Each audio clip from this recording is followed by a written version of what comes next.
just quieten down. We need to make a start on the workshop. This is quite an action-filled workshop. We have a 10-minute presentation about this particular project first from Antonia Liguori and Lindsay Bakewell from Loughborough University, and then it will move into more of a workshop with a number of different groups discussing your experiences and your views. So, Antonia. So thank you very much, and thank you because I think that your video was the best frame for our activity now. Because if I close my eyes, I really think to your video, I just have in mind, okay, how is important experiencing the past for children in an educational context. While we are here, Lindsay and I, we are both involved in a European project for Loughborough University, and the name of this project is DICE. I will give you just a few details afterwards. Anyway, what we'd like to do with you today is just to give you a short presentation about the project, and then because I'm working in Loughborough University, I decided to move last year from Italy to work with Professor Wilson, who is, for me, is a great chance to work with Mike Wilson, who is Professor of Drama. He was one of the first who 10 years ago opened the first research academic center around digital storytelling and storytelling in Cardiff University. So I'd like to share with you what we are doing together with Mike and Lindsay in these days. And then we'd like to reflect together with you around the so-called 4 C's. We are trying to explain what we are talking about afterwards anyway. And then we'd like to create and share some stories with you and to reflect on the process and understand if telling stories about the ways we experience the past in an educational context may help us in enhancing these 4 C's skills that are critical thinking, communication, collaboration, and creativity. So the project we are working on, the name is DICE, Digital Innovation in Culture and Heritage Education in the Light of 21st Century Learning. It's nice to say that in Italian DICE means telling. So we are talking about storytelling, and DICE, dire, means to tell other people, share with other people what we have in our mind. The partners we are working with are from 3 different countries. We have the project leader is a higher education institution who is working mostly with prospective teachers in culture and heritage education. Then we have another institution, it's a private foundation, work in the Utrecht, and they give support to museums. They give museum support to run workshops in an educational context. Then we have this company, it's a private company from Leuven in Belgium, and they should help us in developing, during the 2 years of the project, digital tools to be applied in cultural and heritage education. And then we have my friends from the University of Roma 3, the third University of Roma. There is a center for museum education. Cop Culture, that is another private company that gives services in all the museums and heritage sites in Rome, and at Loughborough University, the School of the Arts, English and Drama. What we are going to do in this project right now, Loughborough University and the University of Roma 3 are the coordinator of the so-called Common Research Agenda. And this workshop, in our mind, is part of this research activity.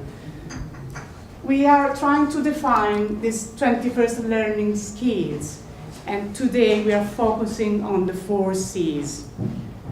We are trying to understand which are the main research questions we'd like to work on the next 2 years, because the project has just started. We are doing our academic literature review. We are collecting case studies in these 3 different countries. We are collecting information about differences in different educational contexts. And we are trying to understand what we can find on the market now as digital tools for cultural and heritage education, to understand what we can develop in the next 2 years. Okay, digital storytelling. Lindsay and I are working with Mike.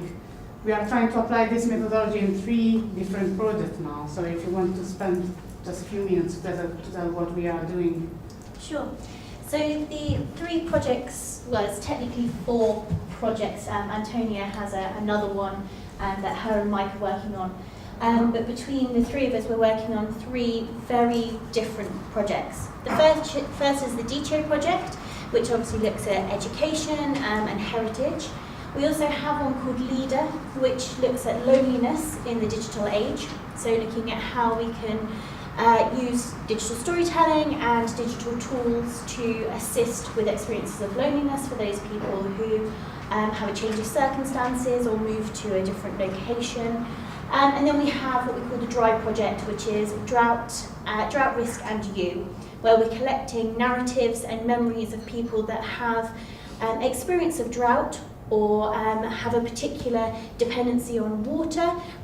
Farmers, for example, we're collecting their narrative and turning them into digital stories so that we can actually then begin to look at policy making, decision making, and giving the people that don't normally get a voice.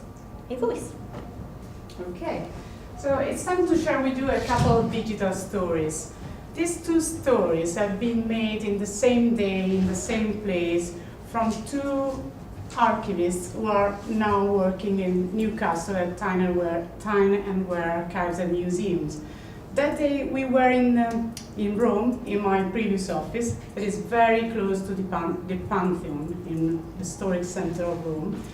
The idea of the workshop was trying to understand how their professional interest in cultural heritage may be told in a form of digital story.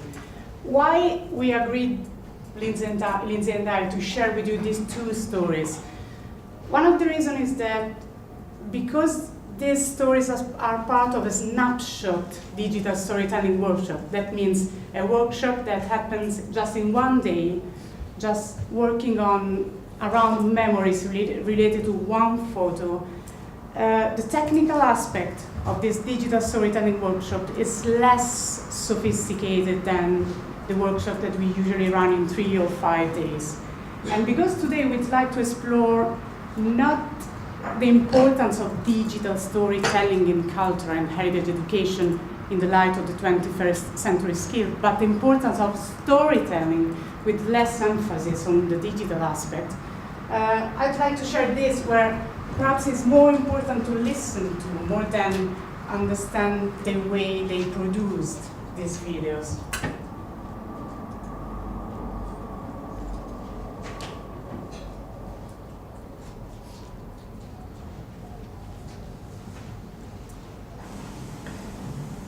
There's a magnificent power that resides in certain places, a power to change for good or manipulate for evil. The Pantheon in Rome, once a temple for all the gods, now a church. Hushed silence as the eyes are drawn up and up and up to the light. The huge dome, unreal, dreamlike, ethereal. Low murmurs echo in the cool. The first time I entered the Pantheon, I was immediately struck.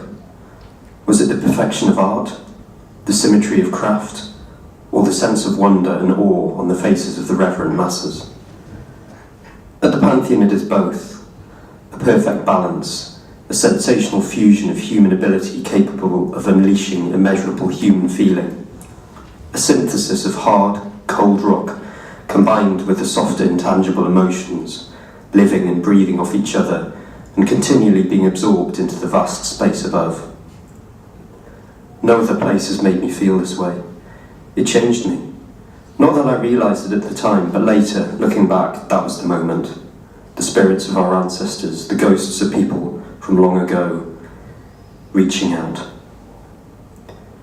It never fails to impress me, each time I return. But now I study the masses as they enter, looking at the faces of individuals as they look up and up and up, and I ask myself, what are they feeling, and will it change them? But at the forefront of my mind is the feeling that this is a never-ending process. Might the power of the Pantheon change me again? Up and up and up, I asked myself, what a... Oh, there is a mistake. Perhaps it's not the right version. Anyway, if this one was basic, the second one will be more and more basic from a technical perspective. Every morning I walk down Westgate Road, which is known as the Hill, on my way to work. I pass the Hare Krishna temple and the huge golden globe of the Sikh Gurdwara. I pass the big lamp underneath which is Prudhoe Street Mission, beneath which is Ideal Furniture and its endless closing down sale. Opposite the Prudhoe Street Mission is Ching's Chinese Laundry. Most mornings I see her, I presume, is the owner, sat outside on a wooden chair, smoking. He doesn't look particularly Chinese. He's always wearing three-quarter length shorts and Hawaiian shirts. He has a large handlebar moustache and doesn't look particularly Chinese. One morning I decided to go into the laundry and find out a bit more about the place. A guy with a Hawaiian shirt and a middle-aged woman are working inside, surrounded by half a dozen washing machines and tumble dryers. I introduce myself and tell them that I work for Discovery Museum, which is just round the corner. I tell them I'm wanting to do a project about the Hill for the museum. The Hill is a pretty diverse mixture of African food stores, Turkish and Caribbean barbers, Asian fashion stores, Persian cafes and motorcycle dealerships. It isn't your typical Newcastle street, and I want to meet the people that work and live there. The people in the Chinese laundry introduce themselves as Ching and Valoria. Ching is half Chinese and his wife Valoria is English. They own the laundry and have lived there for about 25 years. How long has it been a laundry? I asked them. They tell me that only recently, within the last few years, it used to be their shop, which was called Big Lamp Antiques, and they ran and owned that for 20 years. But the money had fallen out of the antiques business and they decided to make a change. Why a laundrette? I asked them. Well, there's not many laundrettes in Newcastle anymore, maybe 2 or 3 in the whole city. We just thought we would give it a try. So I tell them about my project and I'd like to know how the road has changed for them. Ching tells me that Valoria is keen on the history of the area and has lots of photographs of the shop from the last couple of decades. I'd like to record Ching and Valoria's story at some point in the future, along with other residents and shop owners of the street. The Hill for me represents the complexities of 21st century Newcastle, and I'd like to show that in some way. I don't know what form that may take, but this is the first meeting of hopefully many more. I'll leave my card with Ching and Valoria and tell them I'll be in touch soon. Okay, so these are very basic examples of digital storytelling, digital stories made in a snapshot workshop around experiencing cultural heritage in a broader context. So let's try to focus on the activity we'd like to run with you in the next 20-30 minutes. So we have 4 different pieces of paper that we are going to give you. We are asking you to work in group, and we should try to tell your story and memories with a specific frame. The frame that we are working on today are the 4 C's, the 4 skills that we are exploring in our project. The first one is creativity. What we did, because we are still trying to define these skills, is to ask people who is working in museums what does creativity mean to them. So we have 4 different definitions, for example, if you want to add. Paola comes out with some crackers when she gives her definitions. They're always very entertaining, but for this she says, be inspired by, or rather copy a simple process to make it become something else that can be very complex. We have Alessandro, who says it's enthusiasm and despair, which is a completely different way of approaching it. We've got Frederica, express something new, go beyond the limits, and Sarah, the ability to invent. Okay, so the second skill should be communication. Again, so Paola, here we go. A gentle stroke that is pleasant and good for the skin of the person that does it, and not only for the skin of the person that receives it. Some of them you have to be quite creative with what they mean as well. So Frederica, knowing how to talk to everybody, how to be clear, how to talk knowing the capabilities and limits of who's listening. Alessandro, don't spare the last call. And we've got Sarah with transparency and clarity. And the third skill is critical thinking. Paola wants you to go and look under the rug as well. Frederica, the ability to have a personal opinion and one's own thoughts on everything that is given to you. Alessandro, why can't the sun be blue? That's a good question. And Sarah thinks it's her. Everybody wants critical thinking. And then collaboration is the last one. So Paola, start from different points in space to then arrive at the same time in a new space and perform a movement together. Frederica, being able to divide the work well in a group, highlighting the abilities of each single person. Alessandro, being in a group without having hierarchies or predefined roles. And Sarah, knowing how to listen and observe. So, what we are going to do in the next 20 minutes. So, we have this storyboard template. We should consider the skill that you can read at the top of the paper as the context to reflect on our memories and stories in the way we are able to experience cultural heritage and museums. There are some questions. We don't have to reply to these questions. It's just a way to start our reflection in group about the way we remember last visit to a museum or something similar. Anyway, everything will be easier while we are reading these questions. What we aim to do is to build a proper narrative in group. So you have this part of the paper where you can describe and visualize your memory. Yeah, so it's a storyboarding activity. When we do digital storytelling, we do story circles, so everybody comes and shares their stories, and from that we then develop either a common narrative or we identify the important things that need to go into the narrative. Our hope is that once you have done these storyboards, we will then be able to work with you digitally in a special digital workshop we have online to create your stories in a digital format once you have done your storyboarding. But this is a way of you putting down your ideas and your comments based on the skill at the top of the page. So groups of 2, 3, 4, whatever you feel comfortable with, I'll come around and give you a piece of paper. You do this, and I'll do this.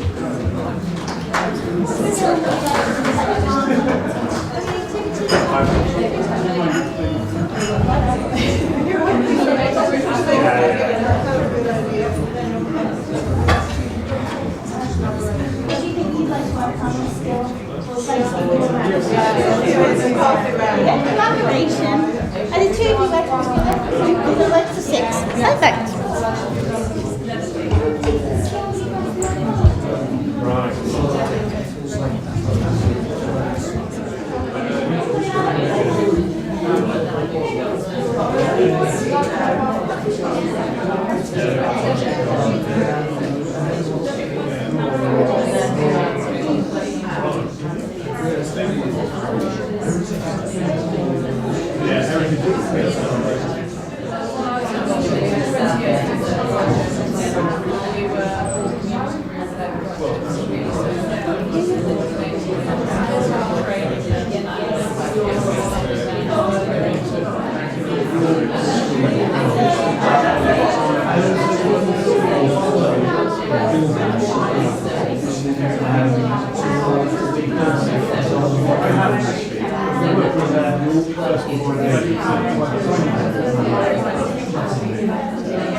I can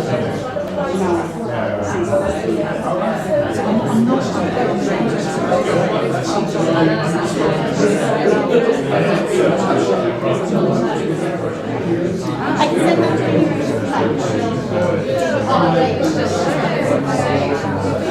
This is what I did for the last 10 years in Rome, just developing apps and multimedia for higher, for the universities or for educational.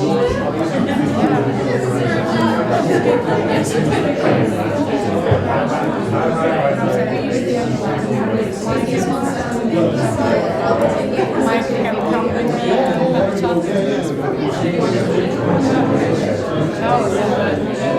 That was very interesting.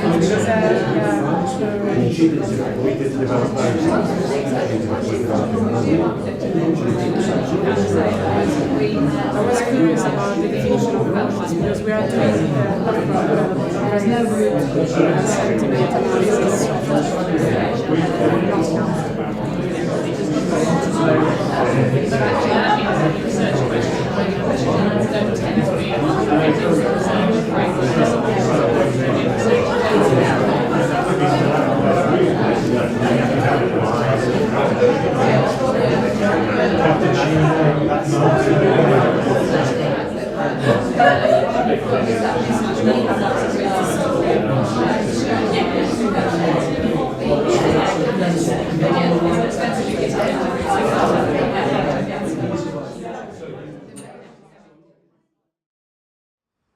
I'd like to have some feedback from you. So if there is someone from each skill who is happy to tell us the process of this exercise to understand, okay, the time is very, is rushing fast. But anyway, let's start with you, for example. Have you got critical thinking?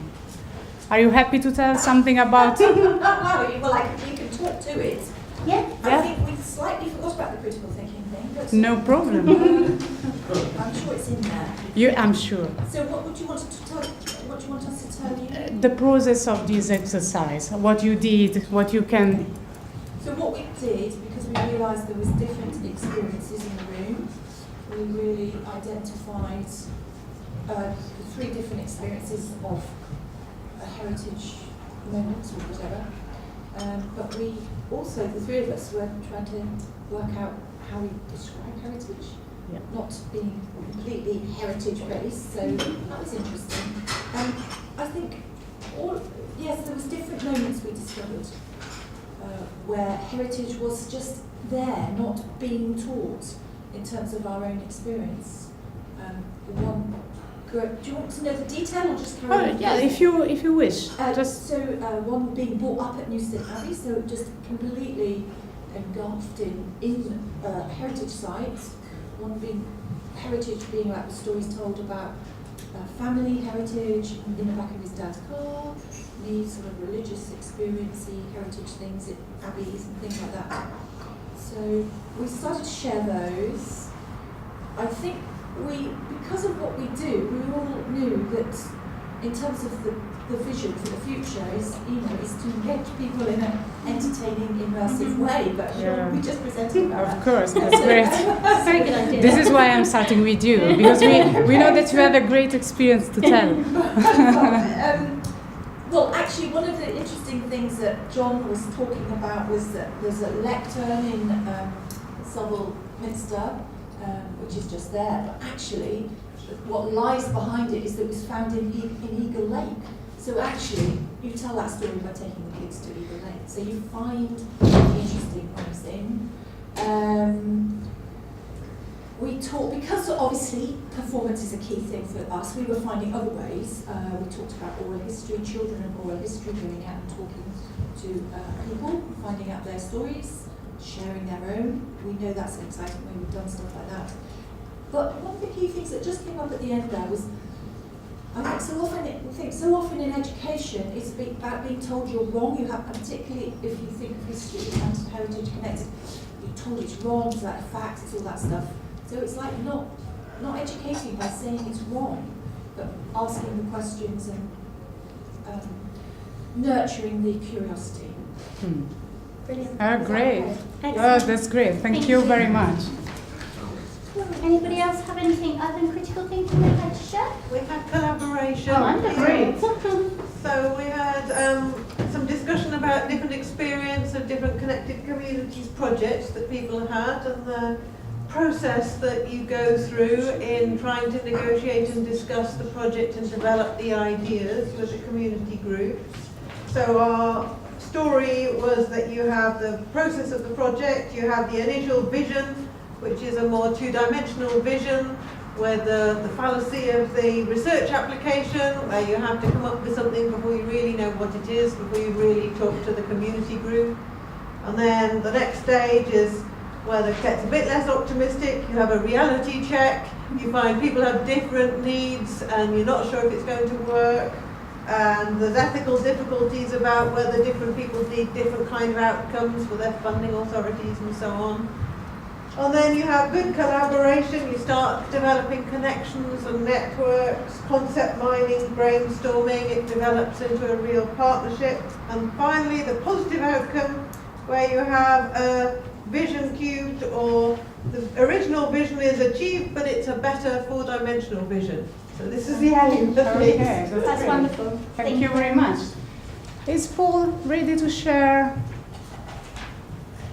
his narrative? Oh, I will be. No, I will.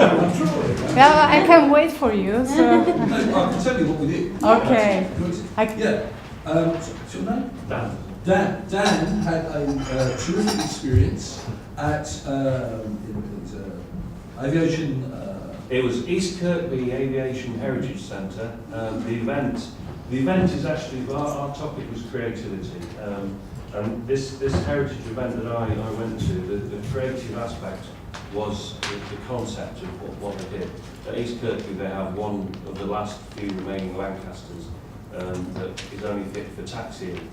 But last year, one of the last flying Lancasters came over from Canada, met up with the other one flying Lancaster from Lincolnshire. So their event was this 3 Lancaster event. So there was one taxiing on the ground and the other 2 flying ones fly over. So you had the wonderful opportunity to witness 3 Lancasters in the same airspace, or one on the ground, and listen to 12 Rolls-Royce Merlin engines. So the creativity there, I think, was in the concept. Yeah. They didn't have to dress the concept too much creatively. So essentially what we've done is say the big issue is about the anticipation. It's about knowing about these things in advance and looking forward to seeing something specific, and basically the whole kind of idea of linking that into your previous knowledges, like seeing dambusters or having other kind of British iconography that's relating to it. So being excited essentially about seeing this event, getting there, experiencing the normal stuff that's already there, the normal on-site stuff, the RAF memorabilia, the queuing, the kind of merchandising, the NAFI cafe that's already doing that kind of history job.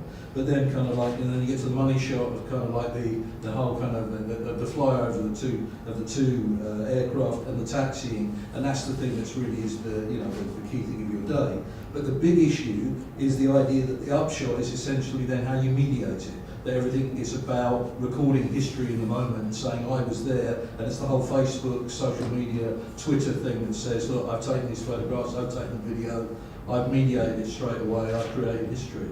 So that's a kind of post-creativity with a kind of, a personal level. Okay, great. Yeah. It's a great. I think it's a great example of storyboarding in 10 minutes with visual images at the same time. Great. Well done. I have a question for you. In your narrative, because you were able to build a proper narrative, are you able to find the other 3 skills? So, for example, collaboration, critical thinking, and communication. Because your angle was the creativity as well. But we didn't really get a chance to address that. But I mean, the communication comes in the media preparation and the social media storytelling after the event. My sense that the critical thinking actually was in our development of the narrative. We were thinking a lot about the nature of the question I asked you, which was, what do you want us to represent? Do you want to represent Dan's experience, or do you want us to creatively improve on Dan's experience? You know?